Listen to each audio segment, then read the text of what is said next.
Hey, what's up guys? Jake with Legacy 4x4 here again, and today we're going to be working on the Commando, hopefully doing the finishing accessories and some other small random stuff at the Commando, and then hopefully at the end of this video we're going to be able to run and test drive the Commando, at least around my house, make sure that everything is working properly. Anyway, so let's go and get started and I'll talk about what we got coming next.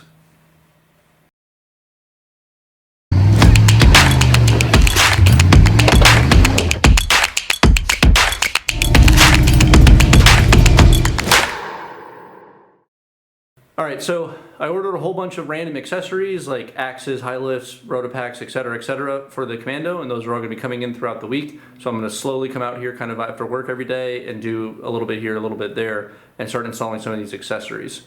I also, last weekend, I did get the new slave cylinder from Novak Conversions. I got that installed with the new hydraulic line, and it looks like the clutch is working. I haven't turned the truck on and tried to drive it yet, but it does look like the clutch is working now. It feels a lot better than it did before. So hopefully that fixed the clutch problem that we were having, and we're going to install some accessories and then hopefully drive the truck around a little bit.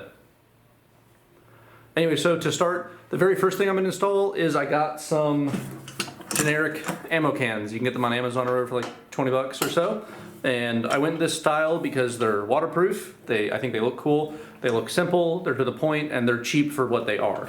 So my hope is I've got 4 of those. I'm going to put them on the rear fenders. I'm going to bolt them into the rear fenders of the Jeep, and that's what I'm going to use for like my tool storage, a little bit of fluid storage, etc., etc. That way there's something in the truck that can be closed, that is watertight, that is going to be able to hold some of my tools and things like that. I don't have like a large cabinet or a trailer ton box or anything like that like the Willys has.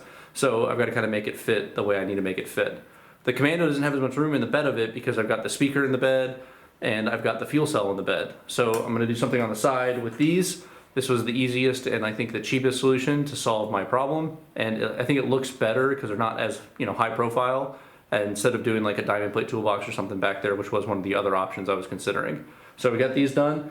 I just drilled 2 holes in each of them. We're going to go line them up on the Commando and then just screw them into the fenders. I'm not going to weld these on or make a frame for them or anything. I'm just going to bolt them straight into the fenders, which should be super quick and simple. So let's take you guys outside. I'll pull the car cover off the Commando and we'll start installing these little ammo cans.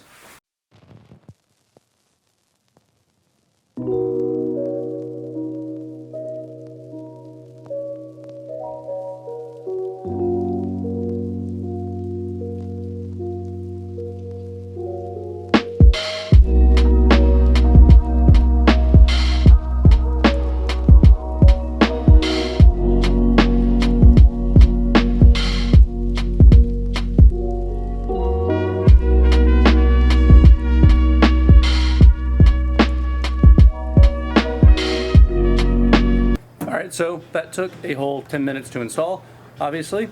Pretty quick when you're just using nuts and bolts, but you can see that this is what those storage boxes look like. They're easy to open from the side, like that. And if you ever doubted how tall this Jeep is, I am 6'1". And this is where the Jeep comes to me. Anyways, we got those done. Let's move on to the next thing.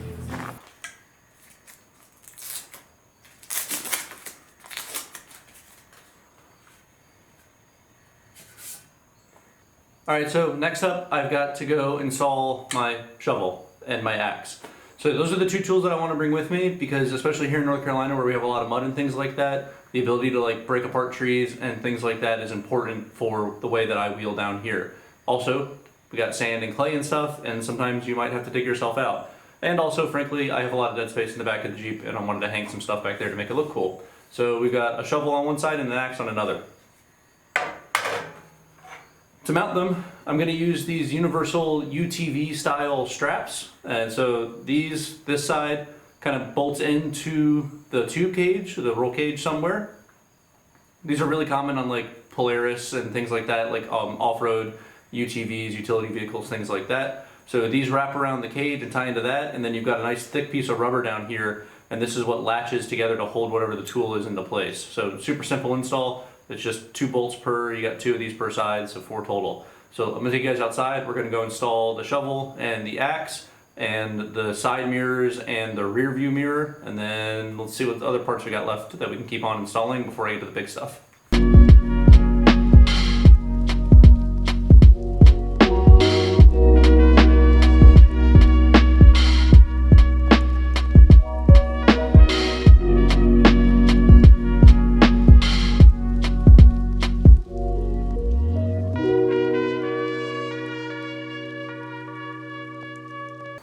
Alright, so I'm going to go ahead and install the winch next because it is starting to get kind of dark out and I don't like making a whole lot of noise in the nighttime area around where I live, just to be polite to my neighbors.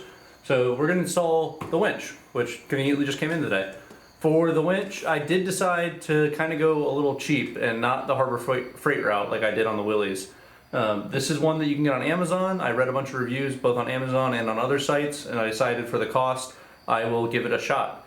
And the reason why I wanted to try this one is because it's got a synthetic line, and this is actually a 13,000 pound winch, not a 12,000 pound one. So it's a little more expensive than the Harbor Freight, the $300 Badlands winch, but I figured it was worth the price for about the $400 that it cost to give a shot for some synthetic line and hopefully some other upgrades.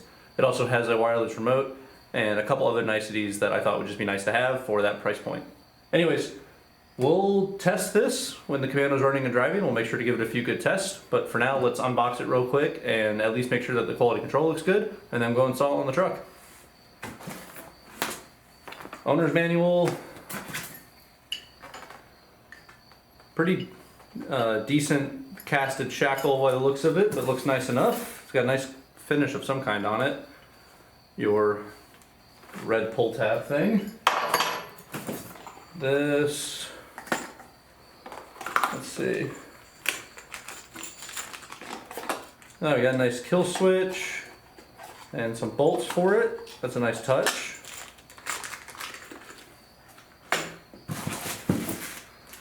So this is the wireless remote by the looks of it, which is nice. Oh, this is both wired and wireless remote, which is really nice. So this is what I really wanted the most out of this thing, was having the capability to have a wireless remote. And at about $400, this is a pretty good little addition. So this feels really lightweight, but it shouldn't hopefully impact its ability to function. Anyways, wireless remote. And some hardware.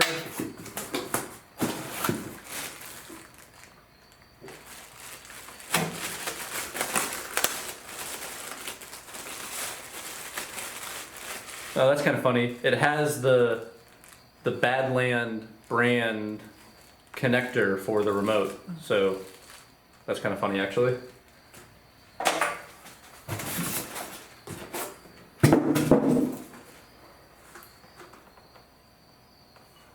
Pretty nice, simple casted fair lead. I will say one minor annoyance. That sticker, which is going to come off anyways, but that sticker is totally not centered. I don't know if you can see it in the camera, but that thing is off center by about a ½ inch. But anyways, nice enough fair lead.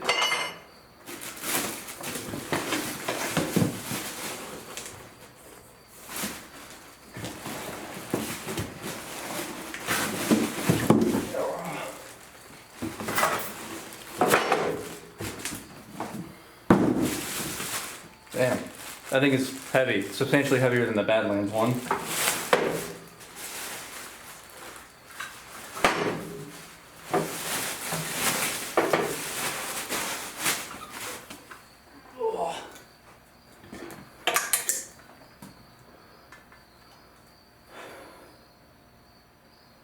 Alright, so initial inspection looks good. It looks like it's got similar quality to the Badland style winches. It's got heat shrink on all of the ends, which is a nice touch to protect those. It's got good heavy duty wire to it. The case itself is very heavy. Those are all casted somethings. I do really like too that the control box is mounted on top of it. I do like that feature, that it's just all right there and all kind of like compact and out of the way. But initial opinion is it looks like it's built pretty well, so let's go ahead and install it, and then like I said, we'll test it once the truck's running and driving. We can get somewhere where we can tow around with it. So I'm gonna go install this. It might be getting too dark for you guys to be able to see, so I might just throw this up there real quick, and then maybe I'll come back out tomorrow and show you all the wiring for it. But anyways, I'm gonna get this on the truck. Alright, so we got the winch installed and wired up. As you see, it actually went together super easily, that winch. It's easier than a lot of the other ones that I've installed in the past because it's literally just 2 wires, just a positive and a negative to the battery, which is super simple and straightforward.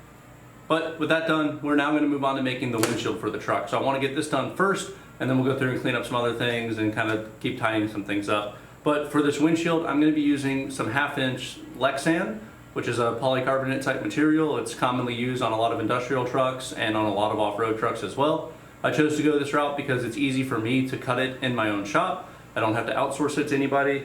It is durable. It's got the same clarity as regular automotive glass does, but it's extremely durable. It's not prone to cracking and all that kind of stuff. And if it ever does need to be replaced, I can always order another sheet of this and I can just replace it myself pretty simply. So what we did is I went out to the truck and I made a cardboard cutout template for the windshield itself. And I'm gonna trace it onto the Lexan here. This is a little oversized, this template is. So I'm gonna cut on the outside of the line and then see how close of a fit we are and then trim it down from there with the router as I need to. The reason for that is obviously I have only one sheet of this and it's easier to take away material than it is to add material. So we're gonna do it like this. Hopefully it fits the first time and then we'll seal it up and get going with that. Anyways, I'm gonna trace this out and then we're gonna cut this to pieces. Let's keep going.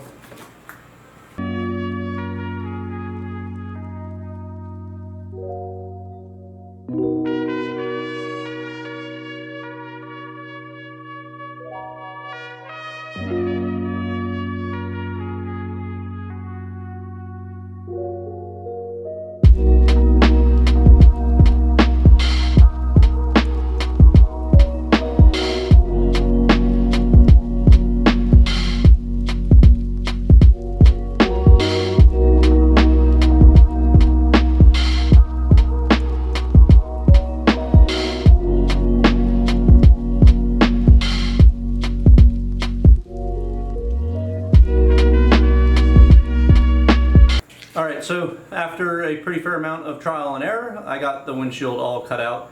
The basic mold worked and then it was just kind of fine-tuning it around some of the corners and getting it to fit exactly perfectly, but I got it to work. So we're going to go install it. To install it, I'm using this butyl tape sealant. I got this particular roll on Amazon, but this is the same kind of stuff that's used on automotive windshields. So it's the same like thick, rubbery, sticky adhesive gasket stuff that's used on most automotive windshields. So I'm going to lay that down first, adhere the plastic windshield on top of it, and then after that I'll come through with some of this Dowsil sealant around the edges to cover it all up. So this stuff is used on like marine boats, things like that, but it works really well adhering plastics to metals and it'll help cover up and seal in all of this as well. So we got those two things coming next. So we'll roll the camera outside here and I'll install this windshield. Let's keep moving.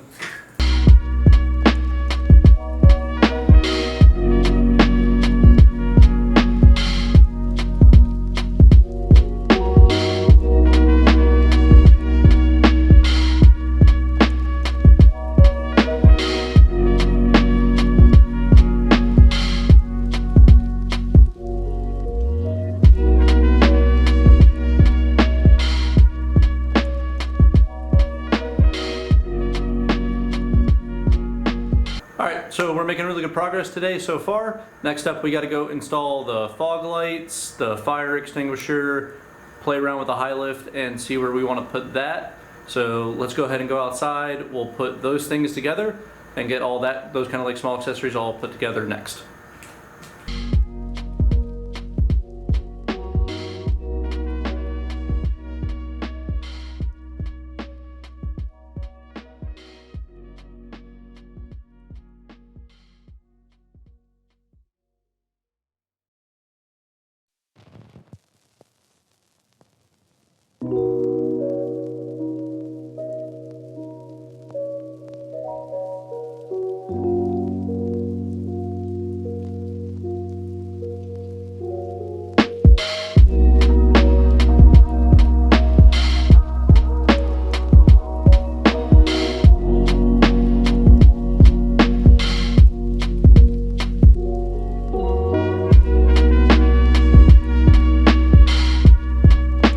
So again, really quick progress today. We are running out of daylight again, but we've got just a few small things left to do tomorrow when we come back out here. So we've got to cut off the windshield wipers. We've got to find a home for the high lift. Hopefully my Rotopack fuel cans, hopefully those come in so we can install those. And I think that's about it, other than just getting it to idle and getting it to run and hopefully drive around the yard. So we'll come back tomorrow and we'll knock out those last few things, go through and touch up some wiring and a few other small things like that on the truck. I also got the driver's seat mounted today. Matt has the passenger seat up at his house in Virginia, and so I don't have it to make the mount for it, and I made the mount off of camera, but hopefully I get the passenger seat here pretty soon so that I can build the mount for that and install the passenger seat. I am gonna have to get some new seat belts, I think. The ones that I had for the old Corbos do not fit the new ones, so I think I'm gonna have to go buy some new seat belts and a couple other small things that I think I need still. So anyways, again, we're making really quick progress. The Jeep is really coming together and I'm a huge fan of it. Again, it's not perfect, but I am a huge fan of what this thing's starting to shape up to look like, and I'm really excited to get to drive in it. Anyways, we'll come back out here tomorrow and we will get cracking on these last couple of things that we got on the to-do list here, and then we'll go through, tidy everything up, and then hopefully we can run and drive at the end of this video. Anyways, I'll see you guys tomorrow.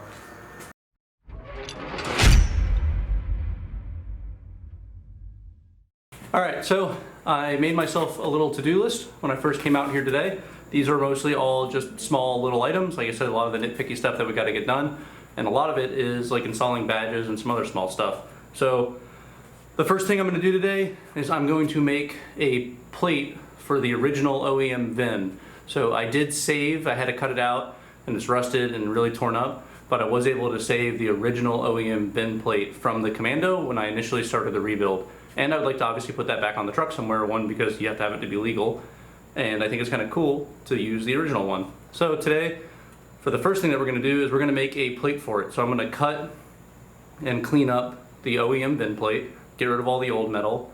I'm going to tack it onto some kind of like 3/16 or 1/4 inch coupon to give it a lot of robustness to it, and then find where I'm going to put it on the Jeep, build a mount for it, and then install it onto the Jeep. So for that, let's start. We'll clean up the original one and put it on the coupon, and then we'll weld it onto a fish plate of some kind so that we can install it on the truck. Let's get going on that.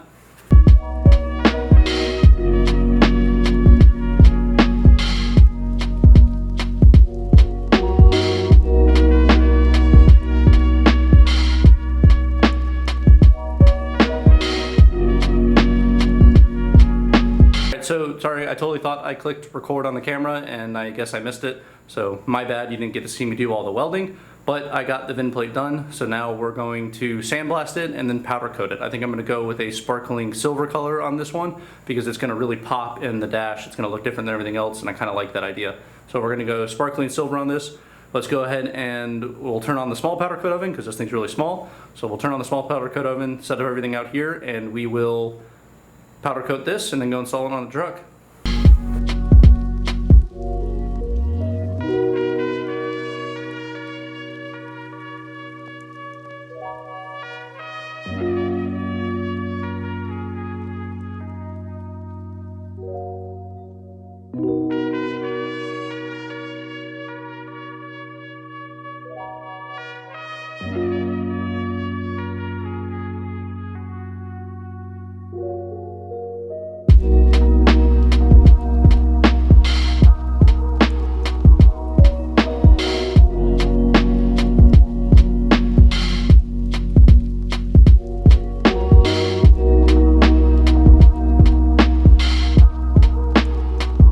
Alright, so got to stand kind of close to the camera here so you guys can see this, but this is what that VIN plate looks like, as you can see. So this is the original VIN plate here, welded onto a 3/16 coupon, and then welded onto an 1/8 inch plate to bolt into the dashboard, which is where I'm going to install it. I did it like that just to give it a nice, like, big, like, kind of out there kind of look, and then nice clean welds, and then I just powder coated it with a polished aluminum from Prismatic Powders. It's still a little hot right now, so we're gonna let this cool off a little bit longer, and then we'll go install it onto the truck. Alright, so with the VIN plate all finished up, now I'm gonna get to doing some of the small badge work. So I have a lot of these OEM style badges that were on the truck originally. Most of the holes are still there for where some of the OEM stuff went, like the front hood Jeepster Commando logos, that's still there. I've got the front, this was on the grill, so like this just bolts in, that's easy enough. And then these I actually took off of the doors. These are the original V6 badges. I'm not gonna run doors ever on this thing, so I ripped these two off of the doors and I'm gonna put them somewhere else on the truck. I'm thinking just to right in front of where the doors would have been, you know, on the front cowl, front quarter panel of the truck. So I'm gonna have to drill holes for these. So let's drill some holes and go mount these up, and then we'll keep going and knocking out some of these other small little things. All right, so next up, we got to mount the high lift jack. And Matt brought up a good point when I called him and asked him about it, and that is that you might not always want a high lift jack for starters. And also, I'm not super stoked on the options I have for positioning it, so I'm not sure what's going to look right. With all that said, I decided I want to make the high lift jack mounts removable, unlike on the Willys where I just welded on a couple of bolts with some wing nuts. I wanted to make the ones for the Commando removable, so I could either move it to different locations on the roll cage or just get rid of it altogether if I ever don't want to carry the high lift. So with that thought in mind, I'm going to take a similar design to the way I did it on the Willys. I'm going to use those 3/8" bolts with some wing nuts because it's a nice, quick, easy way to get and remove a high lift if you have it. But I'm going to use some pieces of DOM and I'm going to make a clamp that gets held on with hose clamps, just like the fire extinguisher, pretty much just like the way that the other utility tools are held on. So to do this, I'm going to cut down some 175 DOM. I've got some scrap underneath the table. I'll cut some of it down pretty thin so that it just is enough to go over top of the other tubes and wide enough so that I can wrap 2 hose clamps around each side of it. And then I'll weld on the 3/8" bolts, and then I will powder coat them, probably black this time, powder coat them, and then go install them onto the truck. So anyways, let's get started making these things. We'll make them here on the table, sandblast them, powder coat them, and then go install them on the truck. So we'll get to that next.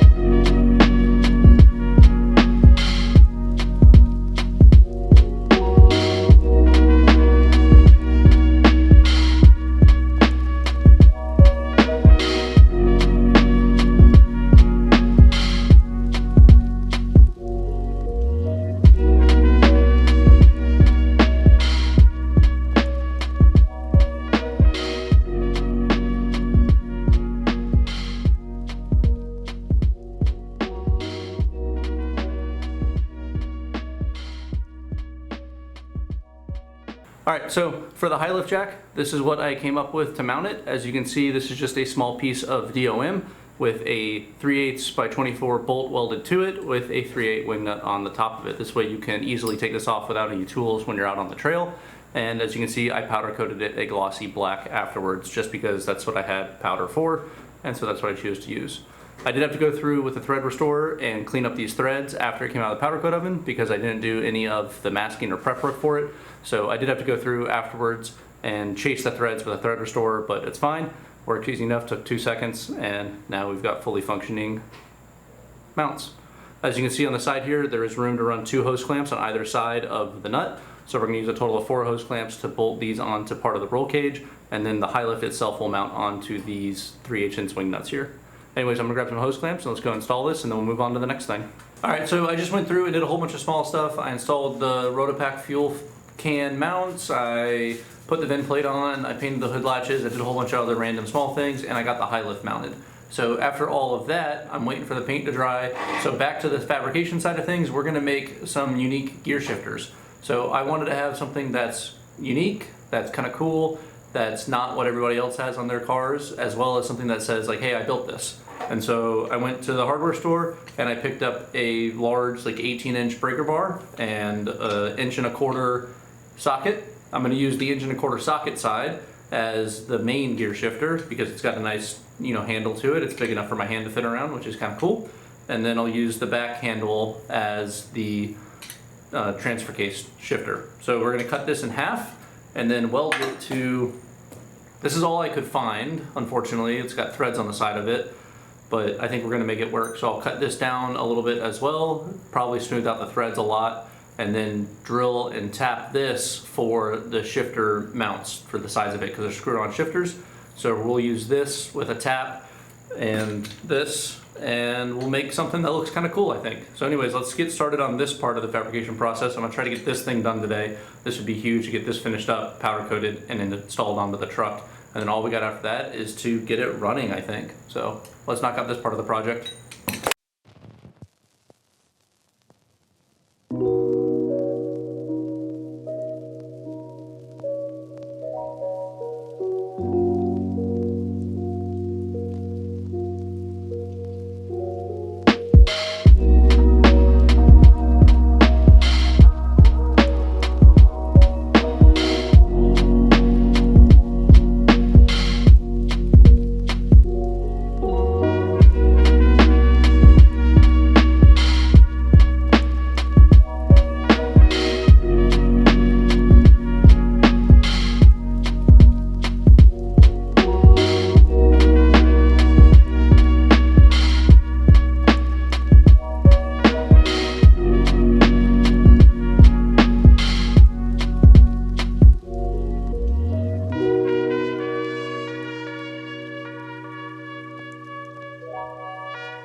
All right, and last thing here, these are still a little hot to the touch, but this is what the shifter knobs look like. This is for the transfer case, powder coated that same polished aluminum color that the VIN plate is powder coated in. And then this is what the main gear shift knob looks like, as you can see. Still a little hot to the touch. I'm gonna wait to install those for a little later, but let's get outside and I'll show you guys a walk around of the truck. I'll show you all that it starts, and then we'll close out this video. All right. All right, so as you guys can see, it is just starting to get a little dark out, but we are basically finished up. So the only thing I have left to do is to wire up the 2 fog lights. Everything else is done. Everything else is cleaned up. Everything else is tidied up. I will do the fog lights on my own, but I wanted to finish this video showing you guys that the Commando does start, at least. Doesn't run quite yet, but maybe some of you guys will have some ideas as to what might be wrong with it. Anyway, so I'm gonna hop in there, I'm gonna spray some starter fluid into the EFI manifold there, and I'm gonna show you guys that it starts. You guys can listen to it run for as long as I can keep the gas on it, and then I'll show you guys a walk around of everything that we've accomplished, and then we'll close out this video. All right, let's try to get this thing running.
Alright, so as you guys can hear, it is obviously a fuel issue. I don't know exactly what it is. It seems to just not be getting quite enough of it.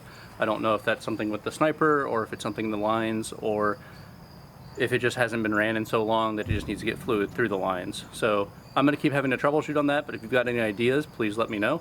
Like I said, it got running, and then it sat for 6 months after that. So it does run on starter fluid as long as you can keep feeding it, or if you hold the throttle all the way down.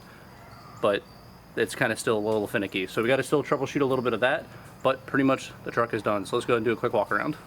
All right, so we will start up front. Obviously, we got the winch mounted. It's underneath that cover there. It works. I'm excited to use it. Hopefully it does well for the cost.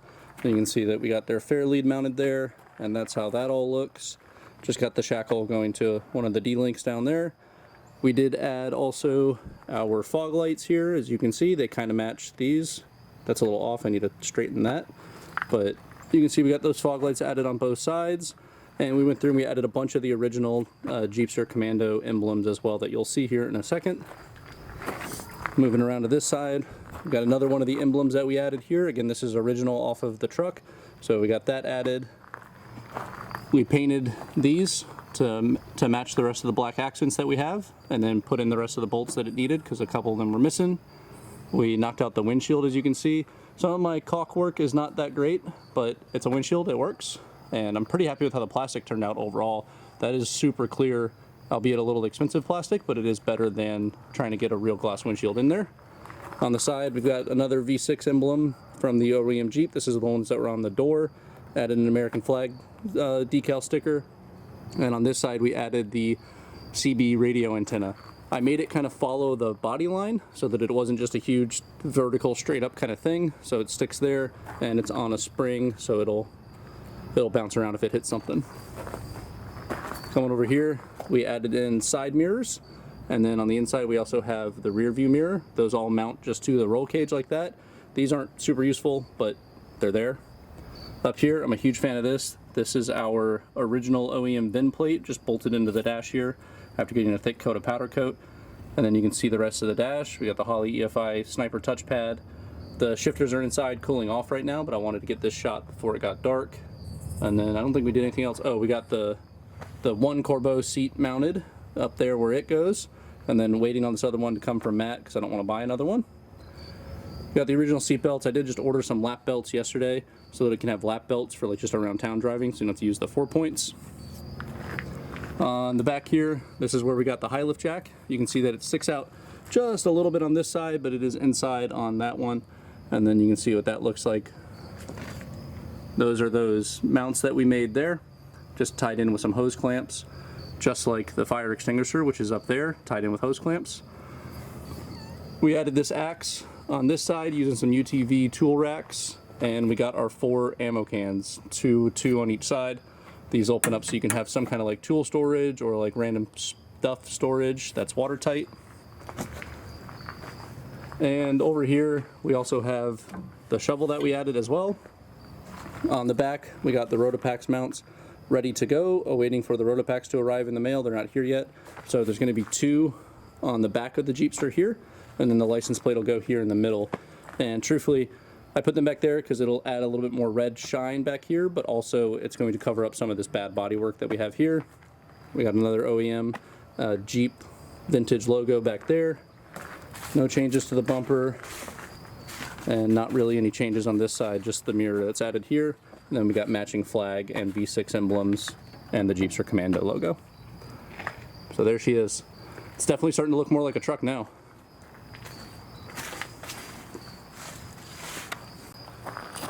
Alright, so there we have it. That is going to be the end of this video. It's just a whole lot of small stuff, a lot of small fabrication, a lot of powder coating of small parts, but it all came together super nicely, and I'm really pleased with the way that this Jeepster is starting to look once you get all those accessories and other things bolted onto it. I'm really happy with this thing so far. Anyways, those shifter knobs are cooling off, so I'm going to go clean up the shop, and then when they're done I'll install them here on the Jeepster, and that's going to be it for me today. I hope you guys liked the video. Make sure to like, share, and subscribe. And let me know down below if you might know what's wrong with why it's not idling all the way. But that's going to be my next project, to tackle why it's not idling. And then we're going to get into test drives and a few other things like that and start really shaking this Jeep out. Anyways guys, thanks for watching. Catch you all in the next one.